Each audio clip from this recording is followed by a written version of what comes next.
startupireashow.com. If you haven't done so already, please check out startupireashow.com where you can see what top 5 angel investors are saying about real estate and angel investing. Actually, today we have a guest. His name is Lucas Hauer. He's a real estate investor and more. He's also an angel investor at that, but he can definitely talk about himself right now.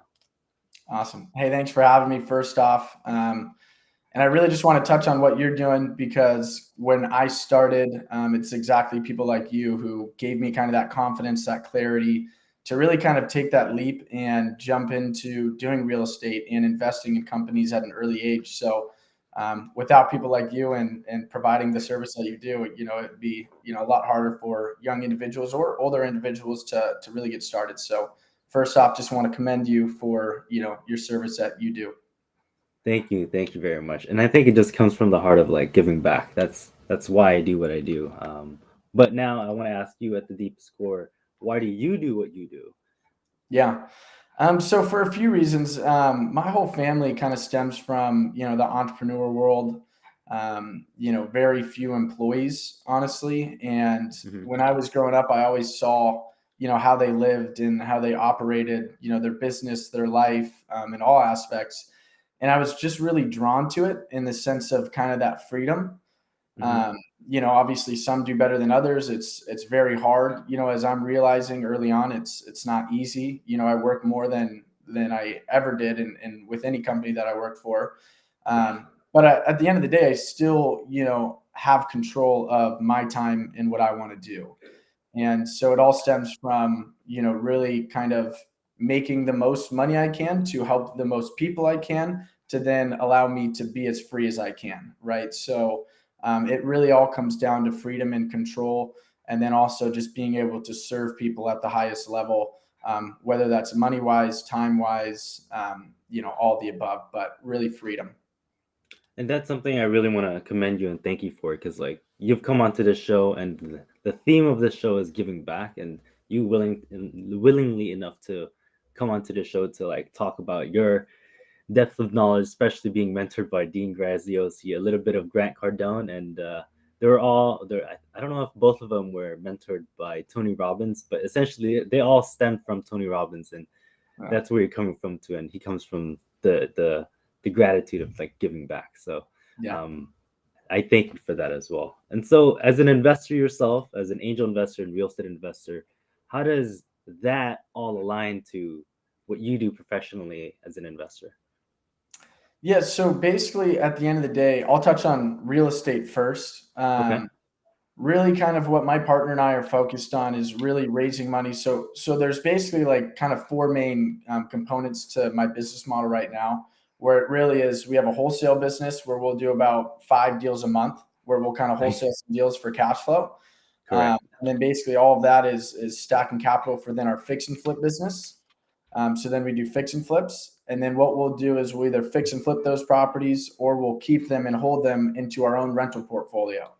And then the fourth is really kind of the bigger stuff. We just went under contract on a 9 unit in downtown Phoenix. Downtown Phoenix. Okay. Yeah, so I'm from Phoenix, guys. Sorry about that. But It's all good. downtown Phoenix. So syndicating that deal, probably do a 6% preferred return, 70-30 split, with little or no capital of our own money down on the deal, other than just the 25K earnest money.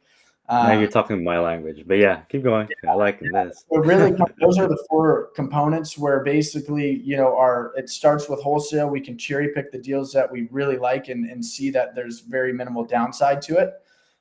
So we'll just kind of, cherry pick the good ones and fix and flip those, but we'll still, wholesale, and we love doing it. It's good, quick cash. You get your money fast. Yeah. And then obviously build up our own rental portfolio in the single family and kind of condo and townhome space. Okay. And then ultimately, syndication at the higher level, which is, doing syndication for multifamily. And really how that translates is, I mean, as you know, you're in this business, and once you start, not only stacking the cash on the front end, but then you start to acquire these units, not only from a leverage standpoint, but also a cash flow standpoint, it's phenomenal, right? So even in, let's say, 5 years, we kept doing what we were doing and our business kind of shut off. Yep. we'd still have great leverage and we'd have great cash flow, right? So Correct. if we wanted to, we could take a step back from the business, or maybe there was a little downturn and, we had to adjust our rents a little bit. Doesn't matter. We still have leverage and we're still bought it at a cheaper price because everything we buy is all distressed in value add situations, right? So I'm never the guy who's buying top of the market and a Correct. class A property in a class A location at 400,000 a unit. I'm the guy buying at 100,000 unit, 150,000 a unit, where I can go in and maybe Of course. just rent it as is and for a little bit cheaper and kind of get that appreciation, refinance, and then use that money to rehab it and increase rents. But it all comes from the standpoint of buying at the lowest possible and buying something that's distressed. So that way I have more plays and I can kind of, like I said, force that appreciation rather than just come from a standpoint of, hey, I'm going to buy this, 4 cap in a class A location and a class A neighborhood. It's a class A build. But then Correct. as you're buying a 4 cap and you're really waiting on that long-term appreciation. And then obviously there's other benefits like depreciation and tax write-offs. But at the end of the day, it all comes from really buying as deep down as possible, which means you're buying a little bit of a crappier property, but Yeah. it gives you more plays. So that's kind of, where it stems from. So you talked literally, if I were to summarize all that, it's buy low, real low when you can, and then sell high as high as you can. Yeah. And that was pertaining to real estate. Now, as an angel investor, a little bit of the same thing. You're buying at pre-seed where its potential is, or the upside is so high, yet you're buying at literally a multiple, but at a risk, right? Can you talk a little bit more about that? Yeah. So angel investing is interesting. For me, I like risk. I'm like risk adverse, and my partner is great because he's more like analytical and sometimes Correct. he allows me back. Now I will say when I say my partner, he's more on the he doesn't do any angel investing with me. He does the real estate stuff. Correct. And he's my partner in that business, but it still goes hand in hand, right? Because sometimes I want to take a bit of a risk, and he'll kind of draw it back and look at the numbers a little bit in more detail and analyze it a little bit better. I'm more kind of a gut guy. I still look at the numbers. I'm a very big numbers guy, but at the end of the day, I use my gut because I know the area so well. Um, Correct. so going back to angel investing, it's for me, I only really get involved with companies where I see there's a big growth with technology and AI, right? Artificial intelligence and technology are basically Correct. the only two startup companies that High I ever growth. invest in. Hmm. I've got approached by a lot of, smaller, startups where it's, hey, I have a oyster shucking company, right? An oyster shucking tool, or a new invention that I have, or a app that can do XYZ. And they're all interesting and I always look at them, I always analyze them. But Yep. at the end of the day, I mean, just knowing the way and the trajectory of where kind of the world is going, I'm a big believer in AI and I'm a big believer in technology, right? And I'm a big believer in, I mean, you just look at it, the largest companies in the world are all tech companies. I mean, even Elon Musk with Tesla, everyone thinks they're a car company. They're a technology Yeah. company. They're a data They're company. they're a data company. Yeah. Yeah. Exactly. So I always invest in those companies. I get in very early. I Hmm. don't really do, I always do the angel round. I usually do a 25K investment. That's kind of, the max depending on Correct. the property. And even like Gary Vaynerchuk, he always You follow him too. Me even too. his like biggest, investments is like 25K as an angel investor. So I kind of followed that model because it is very risky, It right? is. And I want to protect my capital too. And I don't know who it was, but someone told me it usually takes about 10 companies to invest in, and one of those 10 will go big. Now, maybe I get lucky and it's That's one of the exactly three it. or one of the two, but for me, like I said, I really just try to figure out who's running the company. Do they have the credibility? Have they done it before? Both companies that I invested in did. Do I Yeah. see growth potential? What's their marketing plan? Correct. Um, Analyze some of that. Obviously, when you're getting in so early, they don't really have, a large amount of revenue coming in. So it's really going off the gut, the people running it, the potential in it, and then obviously kind of just making the decision and really waiting, because Mhm. at the end of the day, it's probably not going to come to fruition for 5, 10, 15, 20 years. But did I kind of touch on that, or anything I missed? Yeah, you definitely did. Just being respectful of your time. We're coming to a close here. Are you okay with a few more minutes of like Yeah, no worries, dude. questions? You're good. I got Awesome. another, 10, 15 minutes, so you're good. Awesome, awesome, awesome. Yes, you did. And actually, I wanted to ask you this: IPO versus cash flow. Where you at, and how is your portfolio looking like? Because I know I myself is like 80% real estate, pro real estate, and since I had a background in university of having founded a clean tech startup that didn't work out, but I learned so much and I gained so many skills, and that's why I was studying real estate and development as my major, but I had a startup, a clean tech startup, literally trying to run a car on seawater. But what I'm trying to tell you now, ask you now, is like where you at with your portfolio. Is it majorly real estate, and what's the percentages and stuff like Yeah, so that? I would say it's pretty similar to what you kind of just mentioned. I would say about 20% is honestly not even, maybe 10% is kind of startups. It's more something just fun. And, if it works out, great. If not, not a big deal. Yeah, I have some money in the stock market too, but not like a crazy amount. I'm a big proponent of kind of just hammering it when it's really low. So I don't like to kind of I'm a big buy and hold guy, and then also buy as low as possible, perfect. and then either just like hold it or sell it, and then kind of just ride with the market.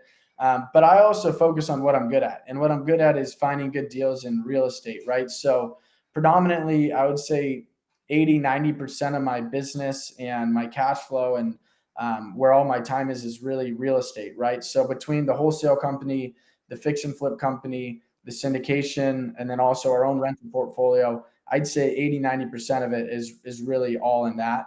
A lot of, like I said, a lot of our money we reinvest. So, we do raise money as a private, kind of private lenders will go Right. through.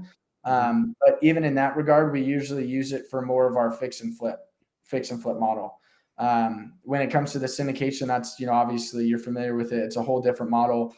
So It we're is. really kind of giving them equity on the deal, and that structure is completely different. So really 80-90% is mostly real estate. Like I said, we do about 5 to 10 deals a month, depending Okay. on kind of the wholesale model. And then we cherry pick the ones where we fix and flip. So right now we have 5 fix and flips going on. We're currently wholesaling 4 deals. We're about to buy another one today. I just signed the contract for it. So, and Nice. then when it comes to those, only two, really only one of the current fix and flips we have going on, we're going to turn in and put it in our rental portfolio. Like I said, the 9 unit we're working on, that'll be again in the syndication portfolio that my partner and I own. So it's really mostly all real estate, to be honest. The IPO and angel investing is just kind of something fun where you look back in 10 years and who knows, maybe you get a big paycheck and you're like, oh, that's nice. Yeah, Comes it in, is. It is you're like, okay, well, it was worth the wait. So that's kind of just something fun on the side that definitely I do because, like I said, I do like the risk, and no risk, no reward, they say.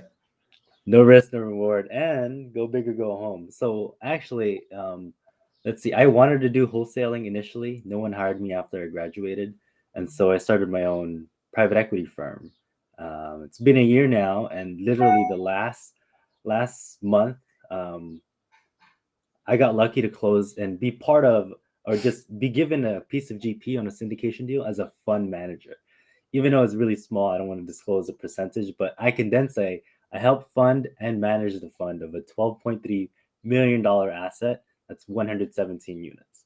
I But love it. it really got me thinking, and like most of the people that I have on are in angel and real estate. I'm realizing as part of their portfolio, and they are more interested in possibly looking into our deals that I do have a partner that operates in San Antonio, and I'm trying now to figure out how to do a buy and hold strategy, especially when we should have a dip coming on soon. Not necessarily this year, no timing there, but you know what Yeah. I mean. That's what I'm trying to do.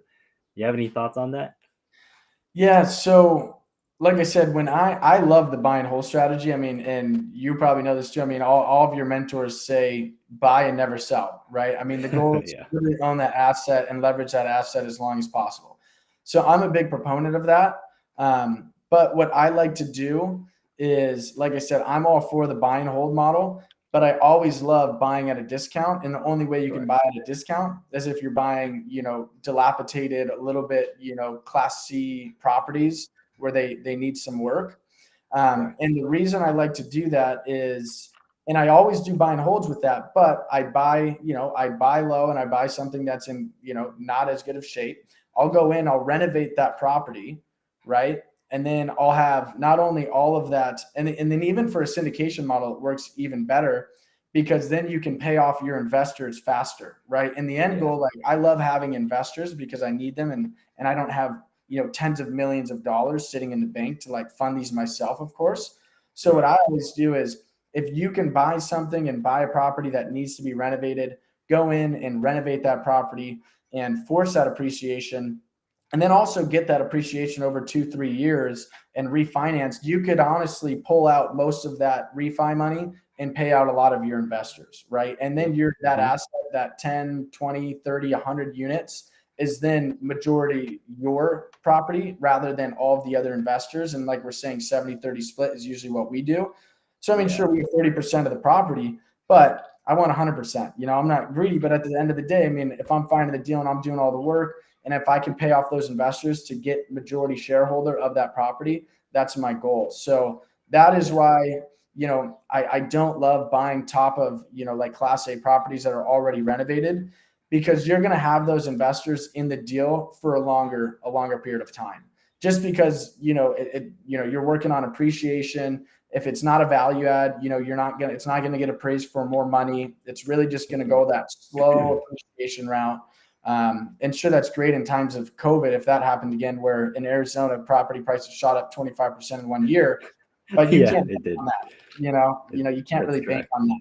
So that's kind of the strategy that I use in the buy and hold model. Wow. Wow. Thank you for describing your model, and that's something I'm very very familiar with, and I think the people in the audience are very much appreciative for understanding it a little bit more coming from you that actually practices it. So Lucas, I really really appreciate you being here on the Startup Aria show. Is there any final thoughts or words, and maybe name out how can people reach out to you? Yeah, so the easiest place is probably LinkedIn. My partner's more on social media. I'm not like that heavily on social media, but really LinkedIn. It's Lucas Hauer right there. It's on the screen below. LucasHauer. Mhm. I think my email's on there as well. So feel free to shoot me an email, and if they ever have any questions or they're trying to get into it. Yep. I would say the biggest thing though, like one final thought, what so I just to put some context on everything we're doing too, I really went full in this business just over a year ago. And sure, we've had great success early on, but at the end of the day, it was all taking that leap and Yeah. really just going all in. So it was great working with Dean Graziosi and Tony Robbins. I worked there for 2 years. I met a lot of people. That's how I got into angel investing. That's how I met my business partner in the real estate side of things. So it was like totally a blessing. And that's where I learned, how to market and sell. And the reason we've had early success is really because we implemented, kind of new, what's the word? New like direct marketing and direct, marketing campaigns, Yeah. because that's where I was focused on that business. So I would really just say, learn. You don't have to pay for a course. You can go on YouTube. You can follow people like yourself. You can follow Grant Cardone. You can follow these individuals who have done it and give away a lot of their free knowledge all on YouTube. And I would just learn it as best as possible. Wholesaling is a great way to start. Just following someone or getting into a industry like syndication and working for a big fund or something like Yep. that is great ways to start. But at the end of the day, the only way you're really gonna make those massive strides are just going all in and taking that leap. And worst case, you can always go back. I always thought I'm going to go all in on my real estate business. And if all else fails, I'll go back and I'll go do some sales. I'll go be a car salesman and go do well. I know I can do it. You know what I mean? So I You do. never worry about finding a good like job. I really always wanted to be an entrepreneur, and I knew I'd want to take that risk earlier than later. So that is what I would, my biggest piece of advice is, if you're wanting to and you have this drive of being your own boss and being an entrepreneur, learn as best as possible before, and then take the leap, go all in, and give it a shot. And it's, if you work hard, it'll pay off, and it'll be the best Yep. decision you've ever made. And I'm sure you could attest to that. I can very much attest to that. Thank you very much, Lucas. And you heard it from the man himself, Lucas Hauer. I really appreciate you being here, and I'll end the stream now.